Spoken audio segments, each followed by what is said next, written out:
Hey, Dr. Montico, we're so happy you're here helping families. We wanted to ask just a few questions. What are the main benefits of biomedical treatments? Well, when I start talking to families about biomedical treatments, I always start by talking about the approach. One of the important things for families, especially families who are just getting into evaluating their child that might have special needs or autism in particular, is they're used to the very traditional medicine approach, which concentrates on diagnosing something and treating based on the diagnosis. In biomedical workup or evaluation, we're really concentrating on treating that child as an individual, which means understanding the fact that we all are biochemically unique. We all have genetic differences, and we all react to our environment differently. So it starts with that approach that we're taking a patient-centered approach versus a disease-centered approach. And that doesn't mean traditional medicine is bad. It just means oftentimes for our kids who have special challenges, it may not be the best model. Makes sense. So when might you consider other treatments such as hyperbaric for a child? So hyperbarics is obviously a hot button. One of the things I share with most parents is, unfortunately, our children with autism, and I'll disclose I have a child with autism as well, so I live this too, are brain injured to some level. And it doesn't mean we can't undo that brain injury. One of the keys in the biomedical evaluation and treatment is that we're really trying to find the source of the problems instead of trying to cover up the symptoms. But at the end of the day, if there's some level of brain injury or brain inflammation, that's where hyperbarics is one of the more powerful interventions we use.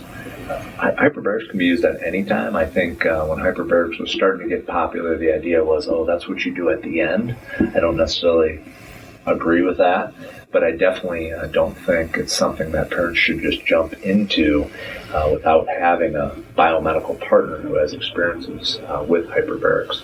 But essentially, oxygen is very healing, oxygen is very safe, and I try to simplify the mechanism of hyperbarics. Essentially what we're doing is using pressure to drive oxygen into the liquid part of the blood called plasma, and most people get the understanding that, liquid can get into the deeper crevices of our brain and our body much better than can solids. And that's essentially what happens in hyperbarics. Obviously, there's some other complex pathophysiology going on, but that's how it works. But again, before we kind of jump into a chamber, pun intended, we want to make sure that parents are really making sure they're working with somebody who has experience and can kind of explain the process to them so they know if it's the right fit. It's a good explanation. So how would a parent know if a biomedical approach is appropriate for their child? Well, a lot of times what we see with parents who present to us is the traditional medical approach has failed them. Again, it's kind of the treat 'em and street 'em attitude.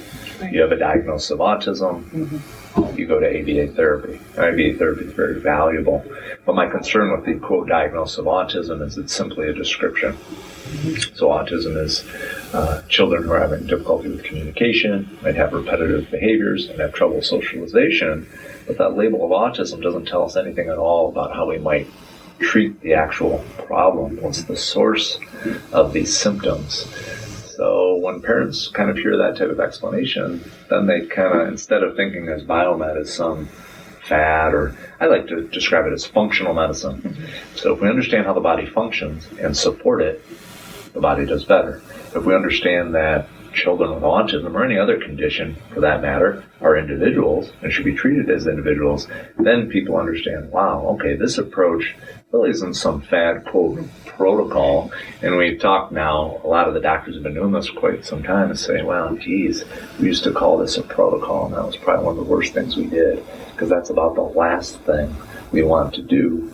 Because, again, the spectrum of autism comes in a lot of shapes and sizes. So to suggest there's one treatment protocol is really a disservice to the type of workup and evaluation we do.